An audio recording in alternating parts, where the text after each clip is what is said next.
Hola, en esta oportunidad lo que vamos a abordar es la atención de enfermería del paciente sometido a un trasplante cardíaco pediátrico. Por lo cual vamos a hacer una pequeña reseña histórica.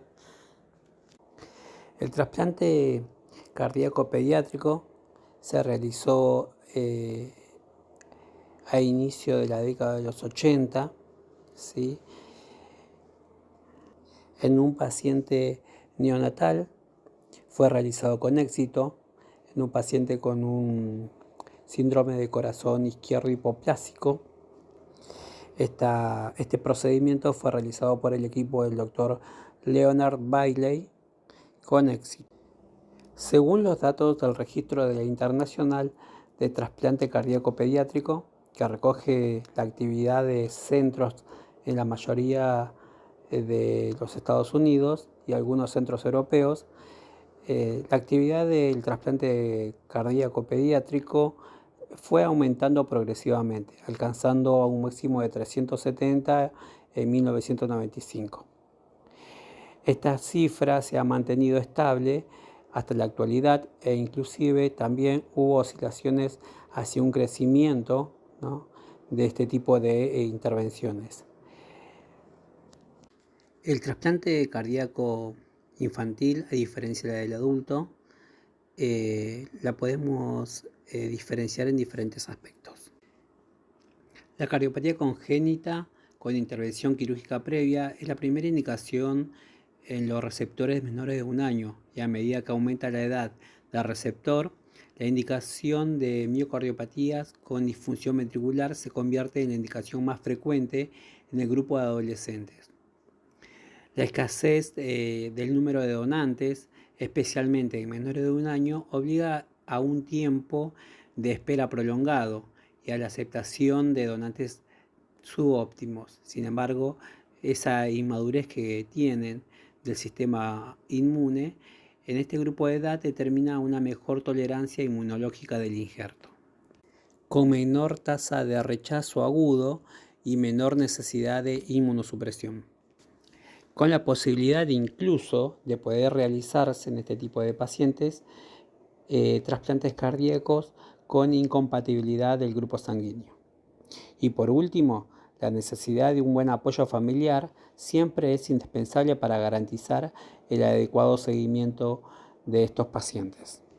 Pero sin embargo, al igual que ocurre en la población adulta, la enfermedad coronaria del injerto es principalmente el limitante de su duración.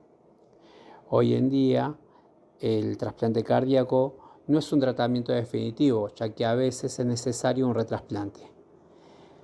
Las nuevas estrategias inmunológicas que se están desarrollando para ver si se puede conseguir que el tratamiento sea definitivo. Dentro de las indicaciones de trasplante cardíaco tenemos las que son más frecuentes y las que son menos frecuentes. Las más frecuentes son las cardiopatías congénitas con cirugías cardíacas previas, como lo habíamos mencionado anteriormente, y la miocardiopatía dilatada. Las menos frecuentes podemos clasificarla que son los tumores cardíacos no resecados, las arritmias malignas que no son tratables, la enfermedad isquémica de Kawasaki con disfunción ventricular y síntomas isquémicos sin revascularización coronaria, y después está el retrasplante. Las cardiopatías congénitas hoy en día, gracias a los avances desde la cirugía cardíaca pediátrica, el trasplante cardíaco como primera opción terapéutica es raro. Siempre van a haber otro tipo de estrategias. En cuanto a las miocardiopatías, bueno, es la causa más frecuente, la miocardiopatía dilatada. Digamos, la indicación más frecuente en los receptores de 10 a 18 años, su etiología más frecuente es la idiopática, seguida de la secundaria porque es la miocarditis. Dentro de las contraindicaciones para el trasplante cardíaco pediátrico podemos clasificarlas, ¿no? Las que no se considera como un tratamiento eficaz cuando la enfermedad cardíaca se asocia con enfermedad severa o irreversible de otros órganos o de otros sistemas. Tampoco es eficaz cuando la resistencia vascular y periférica son fijas o irreversibles.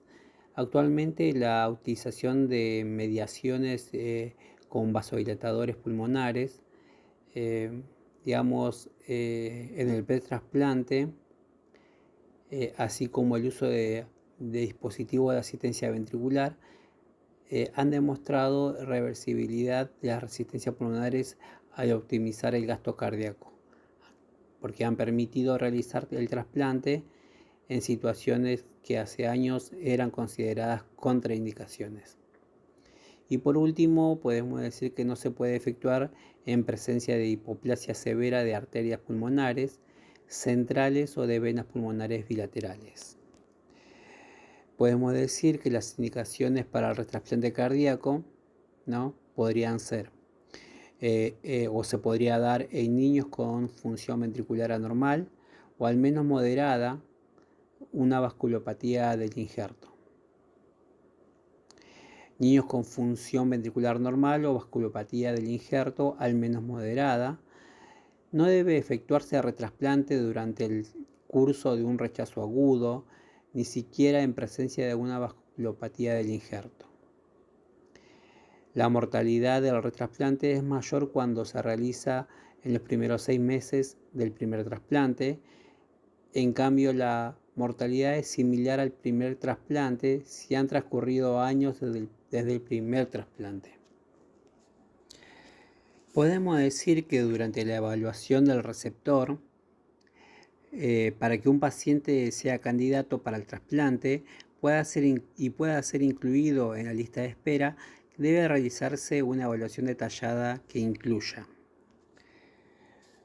una evaluación cardiológica completa, o sea, historia clínica y exploración física completa, clase funcional, ecocardiografía, radiografía de tórax, electrocardiogramas, cateterismo cardíaco con test de reactividad vascular pulmonar, índice de resistencia vascular pulmonar, ¿sí?, consumo de oxígeno. Si es posible, también se le realizaría una resonancia magnética, ¿sí?, cardíaca. También se le va a realizar un análisis sanguíneo, donde se le va a realizar un hemograma, bioquímica, grupo sanguíneo, marcadores de hepatitis B, C, virus de inmunodeficiencia humana, serologías, ¿sí?, varicela, sífilis, entre otros, ¿sí? Además de cultivos, si hubiera signos de infección, también se le haría. También se le realizaría estudio inmunológico, ¿sí?, donde se van a ver las inmunoglobulinas y las poblaciones linfocitarias, si existe síndrome de George u otras inmunodeficiencias. Debe consultarse con el servicio de inmunopediatría para valorar si el paciente es candidato al trasplante o no, y si precisa algún tratamiento inmunológico previo. También se le van a realizar algún estudio del tipaje de antígenos, de histocompatibilidad, anticuerpos citotóxicos. Los pacientes con anticuerpos citotóxicos elevados precisan una evaluación para ver la necesidad del tipaje, obviamente, y la del donante. Hay veces que se le puede también realizar el tipaje para ver si se pueden disminuir, en el caso que estén aumentados, con una técnica que se llama plasmaféresis, o para eliminarlos también se le puede dar algún citotóxico. El porcentaje de anticuerpos citotóxicos debe evaluarse periódicamente durante el tiempo de espera, en especial si el paciente debe transfusiones de hemoderivados. Evaluación neurológica, función renal, función hepática, evaluación familiar psicosocial, evaluación del calendario de vacunas. Una vez evaluado el paciente y considerado candidato al trasplante cardíaco, debe ser incluido en la lista de espera, ¿sí? Y aportando los datos que se requiera del paciente en el INCUCAI. El lugar de espera debe ser lo más cercano posible al centro donde se va a realizar el trasplante. Obviamente que esto tiene que ver con la situación clínica del receptor. O sea, puede esperar de forma ambulatoria, puede esperar recibiendo tratamiento médico y evaluaciones periódicas, o bien necesitar ingreso o requerir soporte inotrópicos intravenosos como dopamina, dobutamina, mirrinona, levosimendan, adrenalina. Puede estar con o sin ventilación mecánica. Puede necesitar de asistencia ventricular o oxigenación con membrana extracorpórea, tipo ECMO. La utilización de medicación vasodilatadora pulmonar como sildenafil o bosentan estará indicada en aquellos pacientes con índice de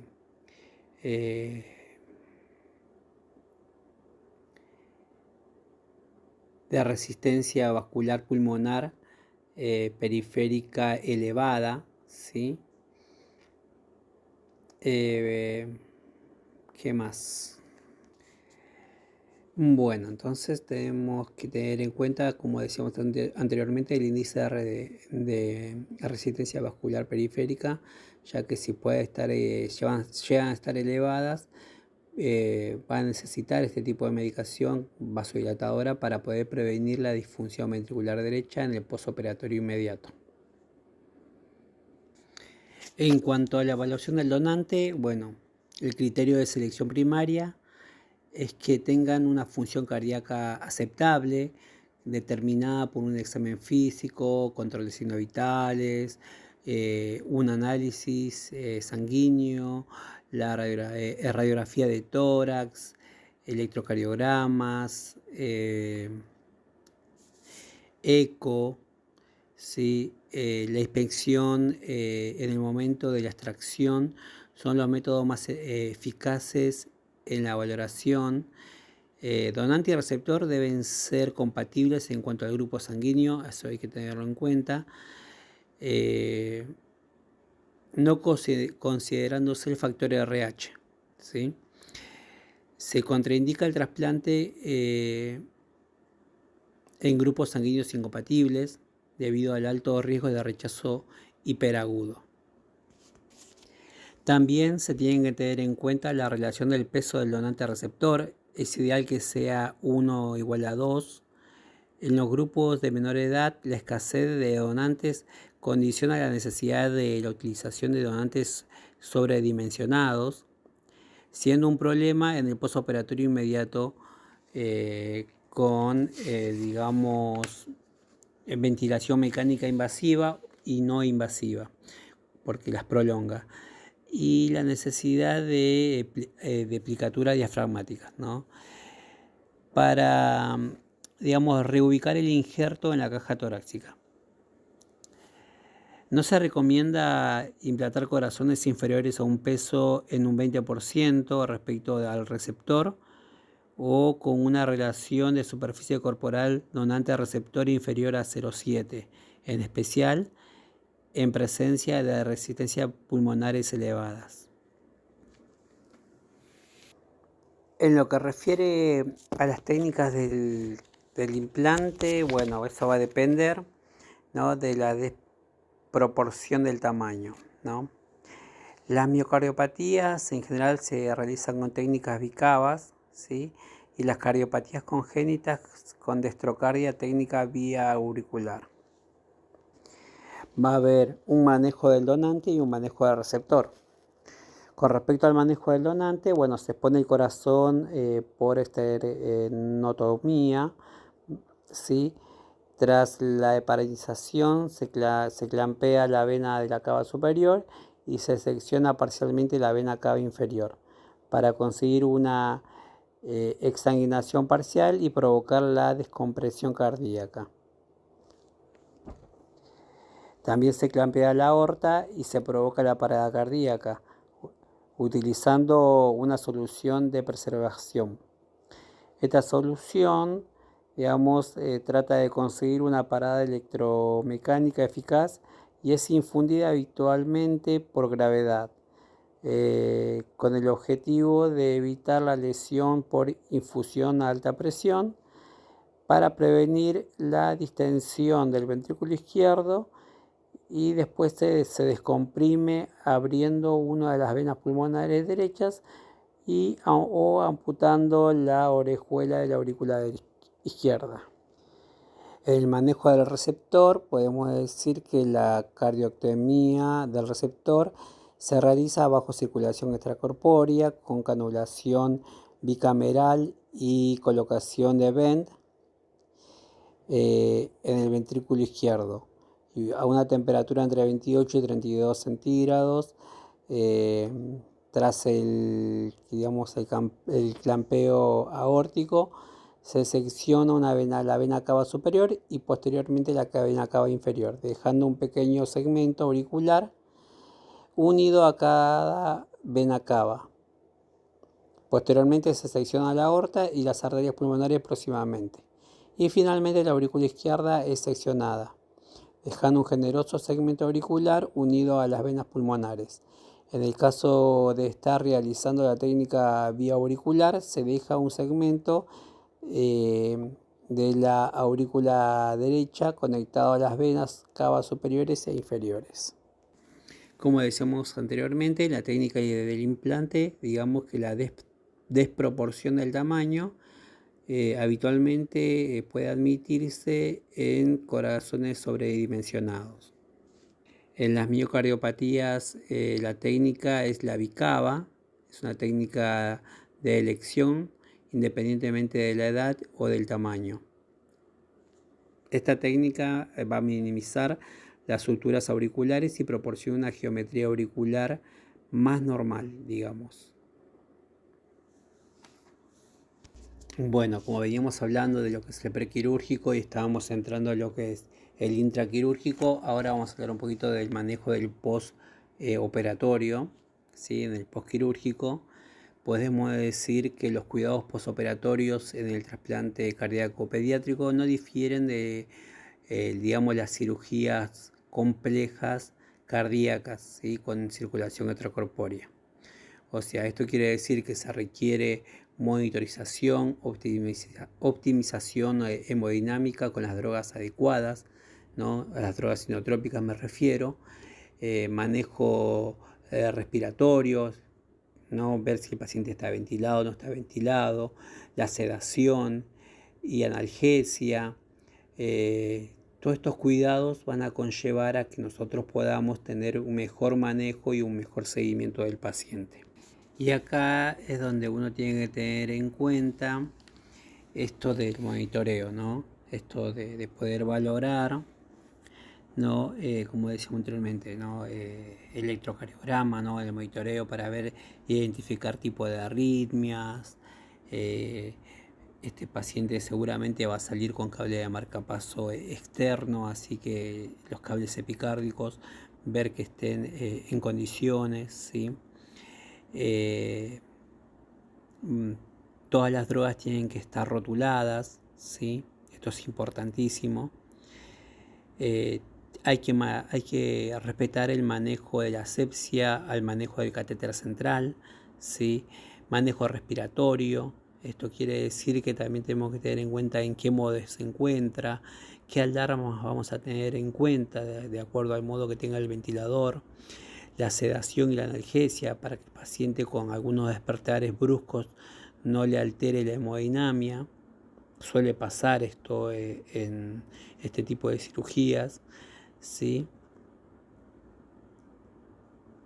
Así que, bueno, y todos los efectos inotrópicos, ¿no? Uno tiene que tener en cuenta si hay que hacer cambio de doble bomba. Nosotros siempre vamos a hacer hincapié en la seguridad del paciente, por eso uno tiene que tener en cuenta que tiene que estar todo rotulado. Tiene que estar proximal al catéter y en la bomba de administración, todo rotulado, ¿sí? Eso es muy importante para evitar los errores.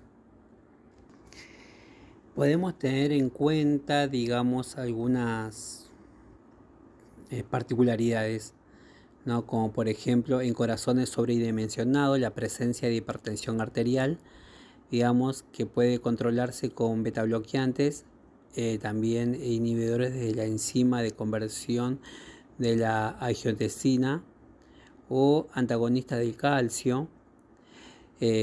Otra de las cosas que tenemos que tener en cuenta, podemos decir que la frecuencia del fracaso ventricular derecho, que se hace más manifiesto clínicamente con hipertensión arterial pulmonar previa y que obliga a la utilización de óxido nítrico y vasodilatadores pulmonares como el sildenafil. En casos extremos, por ahí soporte con ECMO también se podría decir. También digamos que prolonga la ventilación mecánica, la utilización de corazones sobredimensionados. Al ser necesario el cierre external diferido con digamos incisión pericárdica amplia, incluso plicatura diafragmática izquierda con digamos consiguientes riesgos de compresión bronquial o atelectasias. Hay que tener en cuenta acá que el paciente va a estar con un tórax abierto, ¿sí? En este caso que particular que acabamos de mencionar, ¿sí? En general no requieren, pero bueno, pueden llegar a venir así. Cuando tienen cirugías previas pueden ser más frecuente la aparición de quilotórax, que obliga a mantener drenajes torácicos prolongados y tratamientos específicos. Por eso hay que tener en cuenta que otra particularidad pueden ser en estos pacientes el sangrado, ¿sí? Cuando son multioperados, eso puede ser una complicación de la cirugía. Acuérdense que estos pacientes están anticoagulados, antiagregados, pueden estar cianóticos, con vasos colaterales o con alteraciones de la coagulación. Siempre hay que tener en cuenta el balance, el ordeñe de los drenajes, ¿sí? Es importante mencionar que cuando sale un operativo trasplante, obviamente que, como mencionábamos anteriormente, el paciente puede llegar a esperar, va a estar esperando cerca de la institución apenas salga el operativo trasplante para poder estar todo, digamos, al alcance de realizarse lo más rápido posible. Una vez que ya, digamos, se encuentra el órgano disponible, se activa el operativo y dentro de la terapia ya se va preparando la unidad de acuerdo al paciente que vamos a empezar a tener, ¿sí? Esto es importante porque hay que preparar todo, hay que cerciorarse que esté todo preparado, desde el monitoreo, las bombas, las indicaciones. Acuérdense que acá el respirador, el circuito, podemos preparar un NIRS también, independientemente del monitor multiparamétrico, ¿sí? Que los sensores estén funcionando, que los cables estén funcionando. Esto es no solamente el trabajo de una sola persona, sino es un trabajo del equipo interdisciplinario. Recuerden que, bueno, como les decía, el trabajo es en equipo, se prepara todo para poder recibir ese paciente. Acuérdense, como en toda cirugía compleja cardiovascular, va a haber una enfermera que va a estar a cargo del paciente, otra enfermera que va a estar colaborando. Seguramente, generalmente en estos escenarios, todo el equipo va trabajando en forma conjunta. Nosotros tenemos que estar atentos a todo esto de cómo viene ese paciente, cómo toleró la cirugía dentro del quirófano y lo demás, ¿sí? Es importante registrar todo lo que se va a realizar, ¿sí? Y todo esto nos va a ayudar a poder identificar complicaciones, ¿no? Y poder estar un pasito adelante para poder intervenirlas a tiempo. Van a ver que, por ejemplo, hay instituciones que usan escalas, como escala de sedación, escala de dolor, ¿sí? Es importantísimo en estos pacientes valorar también, ¿no? La función renal por el tema de los balances, ¿no? que este paciente tiene que hacer pis y tenemos que llevar ese balance estricto, ¿sí? Valorar las características de los drenajes, ¿sí? Toda esta cuestión es tan importante que los enfermeros sepamos que tenemos que registrar todo esto que se nos plantea y es que estamos mencionando. También está la educación, porque de acá también tenemos que educar a los familiares o al padre, a la madre, ¿no? De cómo va a conllevar, y a medida que este trasplante se va haciendo más alejado, educar también al niño o al adolescente que se va a trasplantar de cómo va a conllevar y cómo va a seguir ese tratamiento. Esto es muy importante. Y más que nada para evitar las complicaciones que se puedan ver a futuro. Y hablando de posoperatorio, como habíamos mencionado anteriormente, podemos decir que a medida que se va alejando ese posoperatorio, bueno, hay un pequeño problema, ¿no? Porque hay que llevar un equilibrio entre lo que es la infección y el rechazo. En lo que, a lo que nos referimos, o mejor dicho, a lo que me estoy refiriendo en estos momentos, es a la inmunosupresión, ¿no? Y a la infección. O sea, el paciente va a estar muy vulnerable a poder, digamos, contraer cualquier tipo de infección. ¿Sí? Esto es muy importante. Y acá te juegan mucho los inmunosupresores, porque los pacientes tienen que respetar ese tratamiento. Podemos decir que el objetivo de la terapia inmunosupresora es prevenir el rechazo, ¿sí? Minimizando los riesgos infecciosos y la toxicidad.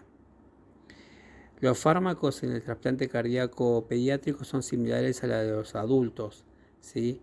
La terapia de inducción como uno de los mantenimientos son los corticoides, los anticalcineurínicos, los antimetabolitos y antiproliferativos, ¿sí? Los protocolos pueden ir variando en el tiempo y entre distintas instituciones obviamente que también. Acuérdense que acá seguramente ustedes van a administrar, en el caso que les toque algún paciente así, es FK, ¿sí? El tacrolimus,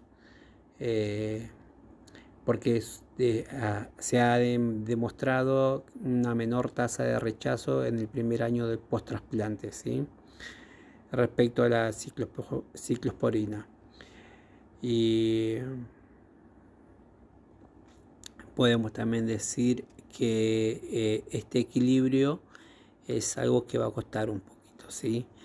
Acuérdense que muchas de estas medicaciones van vía oral, van en ayunas, así que uno tiene que tener en cuenta esos cuidados porque después uno tiene que educar al familiar, tiene que educar al paciente para evitar reinternaciones por infecciones, ¿sí? De la comunidad.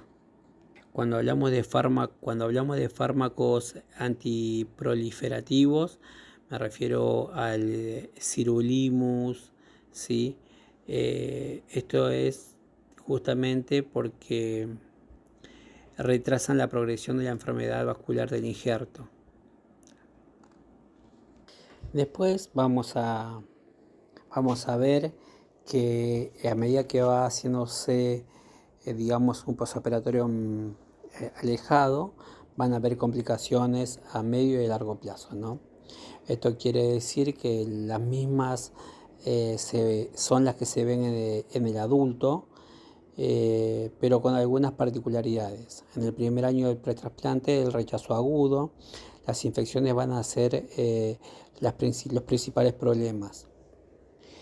La enfermedad coronaria del injerto o rechazo crónico es menor prevalente en el trasplante cardíaco pediátrico, en especial en receptores menores de 1 año. Y por último, la enfermedad linfoproliferativa post-trasplante es el principal tumor relacionado con el trasplante cardíaco pediátrico. Luego vamos a ver que las infecciones va a ser otra de las complicaciones.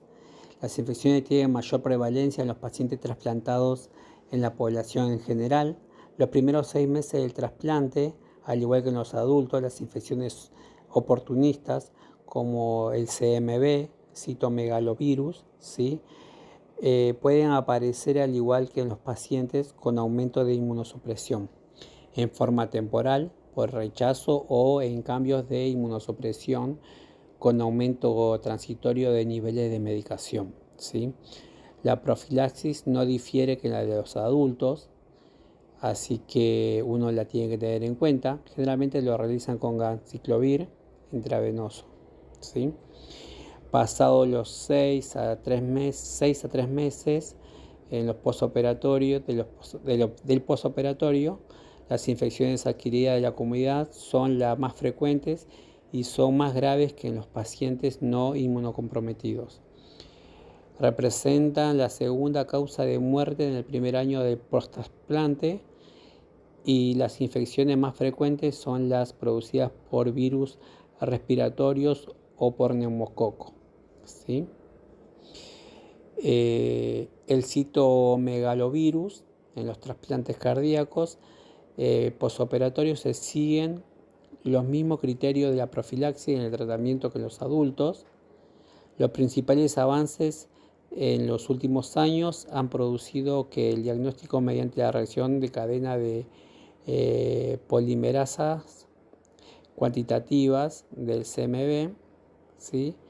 Que se pueda hacer una profilaxis con vanciclovir.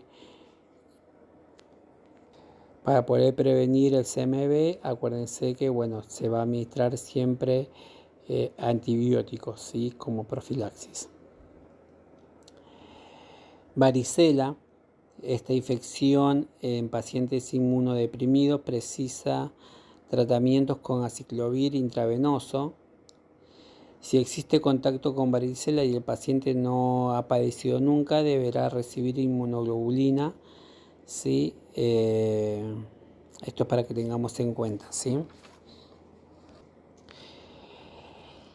Bueno, rechazo agudo.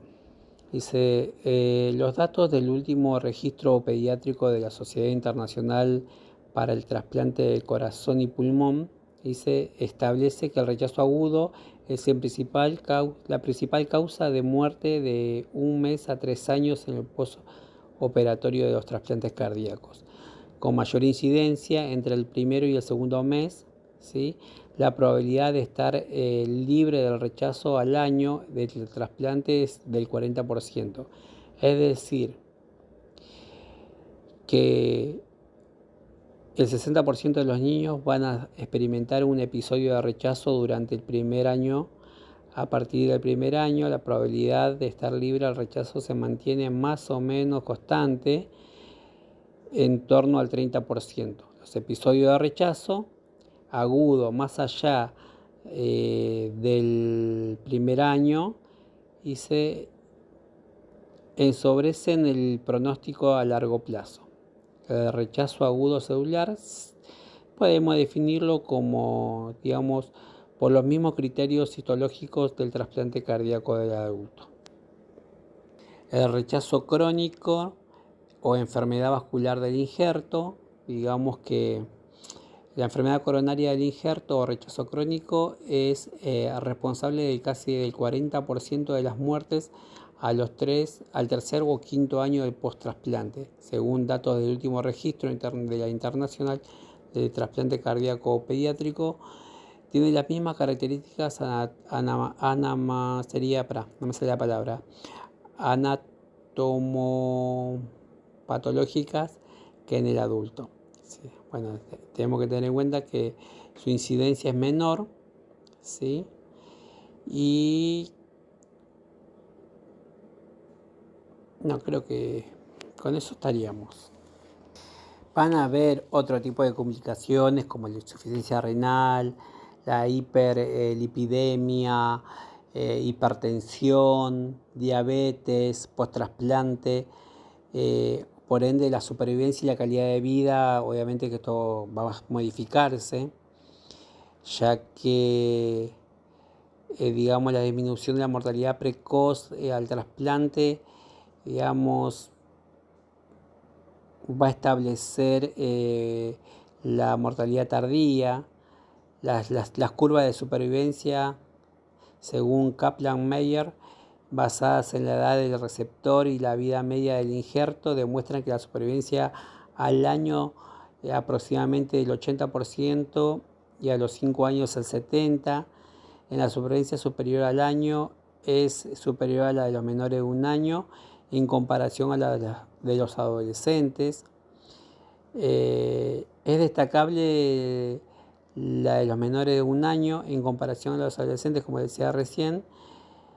Es destacable también que los supervivientes, digamos, o la supervivencia tras el primer año permanecen vivos hasta los 14 en cifras cercanas al 60%.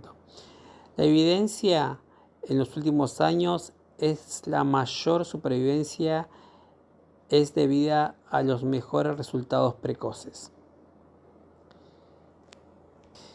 El factor principal limitante de la supervivencia del corazón trasplantado es la enfermedad coronaria del injerto, que es la que determina la función cardíaca a medio y largo plazo y la que finalmente hace que sea necesario el retrasplante.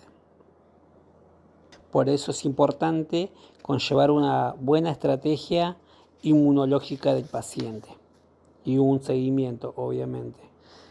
Así que bueno, hasta acá vimos como un pantallazo muy grande de lo que refiere un poco de los post-trasplantes y un poco de la función o de la atención del enfermero en estos escenarios. Les agradezco mucho por su atención y nos estaremos comunicando en otro momento. Cualquier consulta a Lorena, o me pueden mandar un correo a serranomarco371@gmail.com. Gracias.